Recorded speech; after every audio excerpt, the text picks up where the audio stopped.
UP 9 बजे आप देख रहे हैं, आपके साथ मैं हूं चांदनी धवन और बात करते हैं ज्ञानवापी परिसर की एएसआई सर्वे रिपोर्ट सार्वजनिक करने की मांग पर वाराणसी जिला कोर्ट में आज अहम सुनवाई होगी और इसके बाद फैसला आ सकता है। दरअसल मंदिर और मस्जिद पक्ष ने रिपोर्ट देने की मांग की है। आपको बताते चले, वाराणसी जिला जज कोर्ट के आदेश पर एएसआई ने ज्ञानवापी परिसर में सर्वे किया था और इसके बाद एएसआई ने कोर्ट में सीलबंद लिफाफे में अपनी रिपोर्ट दी है और इसी पर आज अहम सुनवाई होनी है कि इस रिपोर्ट को सार्वजनिक किया जाए या फिर नहीं किया जाए। डिस्ट्रिक्ट कोर्ट में सुनवाई होगी। आपको बताते चलिए कि 18 दिसंबर को एएसआई ने सीलबंद रिपोर्ट जो है वो पेश की थी और उसके बाद एएसआई ने 1500 पन्नों में ये रिपोर्ट दाखिल की।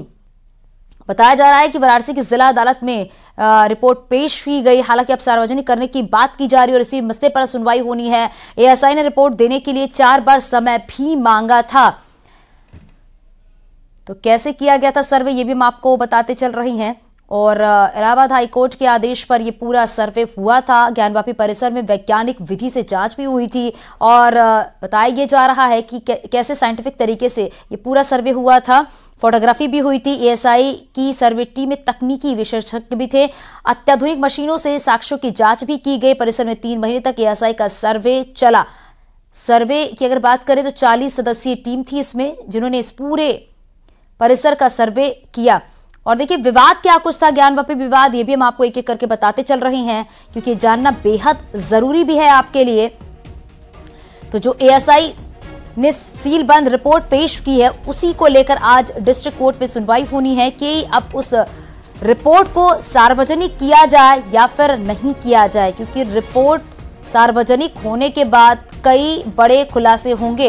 तो देखिए क्या है ज्ञानवापी विवाद, आपको बताते चले। मंदिर को तोड़कर मस्जिद बनाई गई। हिंदू पक्ष का ये दावा है। भगवान विश्वेश्वर का स्वयंभू ज्योतिर्लिंग है बताया जाता है यहाँ पर, और औरंगजेब पर मंदिर को तोड़ने का आरोप भी है। 1991 में इसे लेकर कोर्ट में याचिका दाखिल की गई थी और 2021 में श्रृंगार गौरी की पूजा पर याचिका डाली गई थी। बताया जा रहा है कि उसी के बाद से पूरा विवाद जो है वो आगे बढ़ता गया। हालांकि अब इसमें जो उस ज्ञानवापी परिसर का जो सर्वे हुआ है उसकी रिपोर्ट भी पेश की जा चुकी है, लेकिन अब रिपोर्ट को सार्वजनिक करने पर बात आ गई है कि रिपोर्ट को सार्वजनिक किया जाए नहीं किया जाए, क्योंकि रिपोर्ट सार्वजनिक होने के बाद जो बार बार ये दावे किए जा रहे हैं मंदिर और मस्जिद को लेकर, वो दावे काफी हद तक क्लियर हो जाएंगे और इसी बात को लेकर आज कोर्ट में अहम सुनवाई है। तो वाराणसी जिला कोर्ट में ये अहम सुनवाई है। जो एएसआई ने अपनी रिपोर्ट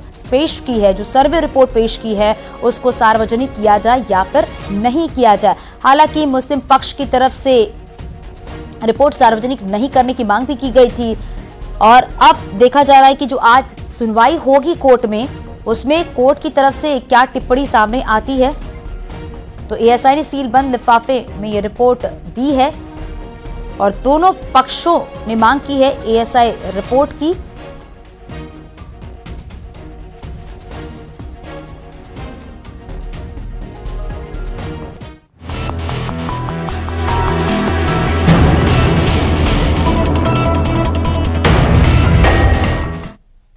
यूपी समेत पूरे उत्तर भारत में ठंड और कोहरे का कहर लगातार जारी है और गिरते पारे ने आम लोगों की परेशानी को बढ़ा दिया। सर्द हवाओं के चलते ठिठुरन जो है वो बढ़ गई है। मौसम विभाग की माने तो आने वाले दिनों में ठंड और बढ़ने के आसार हैं। अगले 2 से 3 दिन में सर्द पछुआ हवाएं लोगों को सताएंगी। राजधानी लखनऊ का न्यूनतम तापमान जो है वो 8 डिग्री तक पहुंच गया है। ठंड के चलते कई जिलों में 8वीं तक की जो क्लास है वो छुट्टी घोषित कर दी गई है। 2 तस्वीरें आप देख रहे हैं, वाराणसी की तस्वीर भी देख रहे हैं, प्रयागराज की भी तस्वीरें आप देख रहे हैं, जहां पर ठंड तो हो ही रही है, साथ ही बारिश भी हो रही है। तो अब देखिए, लोग ठंड से बचने के लिए अलाव का सहारा भी ले रही हैं क्योंकि तापमान में लगातार गिरावट दर्ज की जा रही है और ठंड को देखते हुए कई जिलों में 8वीं तक की क्लास की छुट्टी कर दी गई है, क्योंकि ठंड की वजह से जो बच्चे स्कूल जाते हैं वो काफ़ी परेशान होंगे और इसी को देखते हुए स्कूलों की छुट्टी कर दी गई है। तो पूरे उत्तर भारत में शीतलहर लगातार देखा जा रहा है। कोहरे की वजह से आवाजाही में भी लोगों को दिक्कतों का सामना करना पड़ रहा है। 3 तस्वीर आप देख रहे हैं, आगरा, चंदौली और नोएडा की तस्वीर आप देख रही हैं। धुंध की चादर आपको नजर आ रही है और इस धुंध की वजह से जो लोग आते जाते हैं उन्हें समस्याओं का सामना भी करना पड़ रहा है। हालांकि धूप के दरस तो अभी नहीं हो रहे हैं। हालांकि ये भी कहा जा रहा है कि आने वाले 2 से 3 दिन में भी मौसम ऐसे ही रहने वाला है।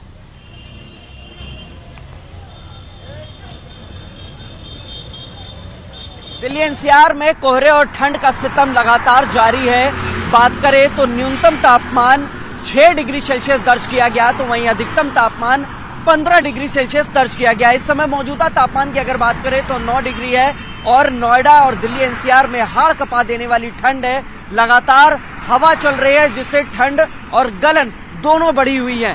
फिलहाल आज अगर बात करें तो कोहरे ने भी दस्तक दी है। जिस तरीके से बीते 25 दिसंबर के बाद कोहरा देखा था, वैसी कमोवेश आज भी स्थिति है और आप देखेंगे कि यहाँ पर विजिबिलिटी भी 200 मीटर के आसपास है या उससे भी कम है। लेकिन आज AQI में राहत जरूर मिली है, लेकिन एक बार कोहरे ने जरूर दस्तक दी है और पूरा शहर जो है वो सफेद चादर से ढका हुआ है। इसी तरीके से लगातार जो एडवाइजरीज हैं जिला प्रशासन द्वारा, गौतम बुद्ध नगर पुलिस कमिश्नरेट द्वारा, वो भी जारी की जा रही है। आप तस्वीरें देखेंगे किस तरीके से मकान हैं वो धुंधले हैं, गाड़ियां हैं थोड़ी दूर पर जाकर धुंधली हो रही, तो जाहिर तौर पे एहतियात बरतने की बहुत जरूरत है।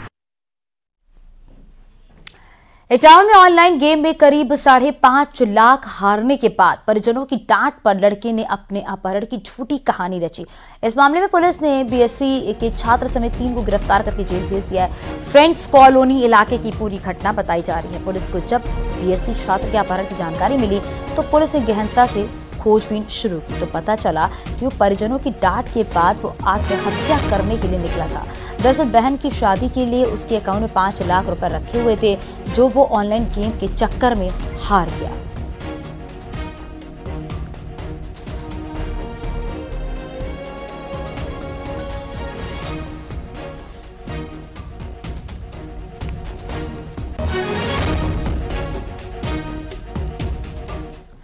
आगरा में एमजी रोड पर चलती हुई कार आग का गोला बन गई है।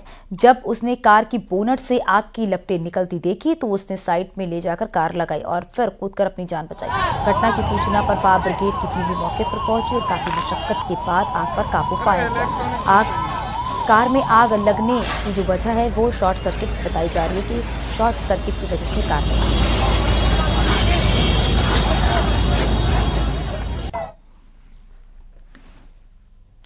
हिट एंड रन कानून विवाद से जुड़ी बड़ी खबर मिल रही है। दिल्ली से केंद्रीय गृह सचिव से मीटिंग के बाद ट्रांसपोर्ट एसोसिएशन ने हड़ताल वापस ले ली है। एसोसिएशन का कहना है कि सारे मसलों का समाधान हो गया है। एसोसिएशन से सलाह के बाद ही कानून लागू होगा। धारा 106(2) में 10 साल की सजा तथा जुर्माने के प्रावधान के बारे में वाहन चालकों की चिंता का संज्ञान लिया तथा all India motor transport Congress के प्रतिनिधियों से आज 2 जनवरी 2024 को विस्तृत चर्चा की। सरकार ये बताना चाहती है कि ये नए कानून एवं प्रावधान अभी लागू नहीं हुए हैं। हम ये भी बताना चाहते हैं कि भारतीय न्याय संहिता की धारा 106(2) को लागू करने से पहले all India motor transport Congress से विचार विमर्श करने के बाद ही निर्णय लिया जाएगा। हम all India motor transport Congress तथा सभी वाहन चालकों से अपील करते हैं कि आप अपने अपने कामों पर वापस लौट आएं। सीएम योगी आज प्लेस योजना के तहत ही हस्तशिल्पियों और कारीगरों को सहायता राशि और टूल किट बांटेंगे और इसके अलावा सीएम योगी ओडीओपी कॉमन फैसिलिटी सेंटर का भी उद्घाटन करेंगे और एमएसएमई क्षेत्र के लिए 51,000 करोड़ के मेगा ऋण वितरण समारोह में भी शामिल होंगे। लखनऊ के लोक भवन सभागार में सुबह 9:30 बजे ये कार्यक्रम होगा।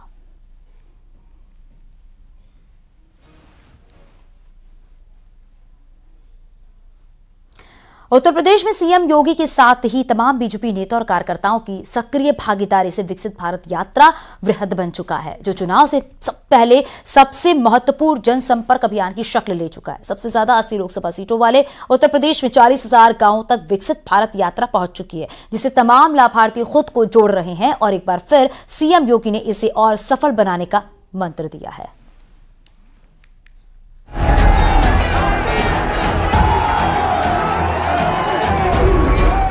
मोदी की गारंटी मतलब गारंटी पूरा होने की भी गारंटी।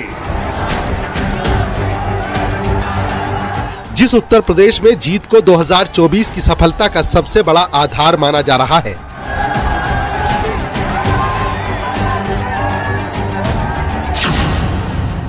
वहां बीजेपी मिशन 80 यानी सभी 80 संसदीय सीटें जीतने की रणनीति पर काम कर रही है। गांव-गांव, वार्ड-वार्ड में संगठन को सक्रिय कर विकसित भारत संकल्प यात्रा के सहारे घर घर दस्तक दी जा रही है और बीजेपी के कार्यकर्ता करीब 40,000 गाँवों तक पहुँच चुके हैं। दरअसल सीएम योगी ने आज लाभार्थियों से संवाद किया। जेपी नड्डा भी संकल्प यात्रा में शामिल हो चुके हैं।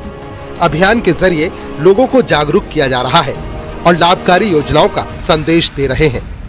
इस अभियान में सटीक रणनीति के साथ बीजेपी कार्यकर्ताओं की सक्रिय भागीदारी ने इस आयोजन को इतना वृहद बना दिया है कि ये चुनाव से पहले सबसे महत्वपूर्ण जनसंपर्क अभियान की शक्ल ले चुका है। सबसे ज्यादा 80 लोकसभा सीटों वाले उत्तर प्रदेश की बात करें तो यहाँ संभावनाओं के साथ चुनौतियां भी बीजेपी के लिए बड़ी हैं। ऐसे में सीएम योगी खुद लाभार्थी वर्ग तक संदेश पहुंचा रहे हैं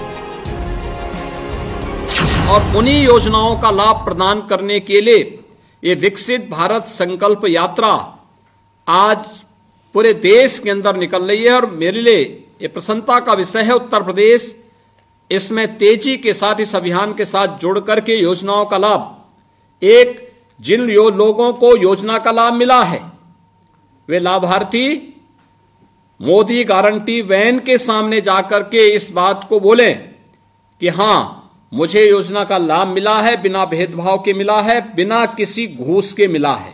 जो लोग फूट डालने का काम कर रहे हैं, जाति जाति के नाम पे भिड़ाने का काम कर रहे हैं, समाज में विद्वेष पैदा करने का काम कर रहे हैं, गरीबों के हकों पे जो लोग डकैती डालते थे आज उनको जाति नजर आती है। आज वे विभाजन के नाम पर तमाम प्रकार से अन्य समाज में खाई को चौड़ा करने का प्रयास कर रहे हैं। ऐसे लोगों से सावधान रहते हुए हम समाज की एकता के माध्यम से राष्ट्र के सशक्तिकरण के लिए कार्य करेंगे। सत्ता के शीर्ष पर बैठी बीजेपी अब विकसित भारत संकल्प यात्रा के जरिए उन लोगों के बीच पहुंच रही है जिन्हें केंद्र सरकार की योजनाओं का लाभ मिल रहा है। बीजेपी के लिए ये वो वर्ग है जिसका न जाति से न धर्म से कोई लेना देना है, क्योंकि इस वर्ग को विश्वास सिर्फ मोदी सरकार में हो रहे विकास पर है, जिससे संपर्क साधने के लिए अब उत्तर प्रदेश के तमाम जिलों और गांवों तक अभियान चलाया जा रहा है और जेपी नड्डा भी संदेश दे चुके हैं। हमारे देश में किसान तीव्र गति से आगे बढ़े, इसकी हमको चिंता करनी चाहिए और इसीलिए ये सारी योजनाएं गांव, गरीब, वंचित, पीड़ित, शोषित, हमारा आदिवासी भाई, हमारे अनुसूचित भाई, हमारे युवा, हमारे किसान, कोई भी व्यक्ति छूट न जाए, इस बात को लेकर के हम चलते हैं। अगर इन सबका सशक्तिकरण होता है तभी देश विकसित होता है। इस संकल्पना को लेकर मोदी सरकार का मकसद लोकसभा चुनाव से पहले उन लाभार्थियों से संपर्क साधने का है जो देश हित में अपना योगदान देना चाहते हैं और केंद्र सरकार की तरफ से मिल रही योजनाओं के बारे में अपनी बात रखना चाहते हैं, क्योंकि लाभार्थियों को साधने के लिए यही सही समय है। Bureau report, news 18।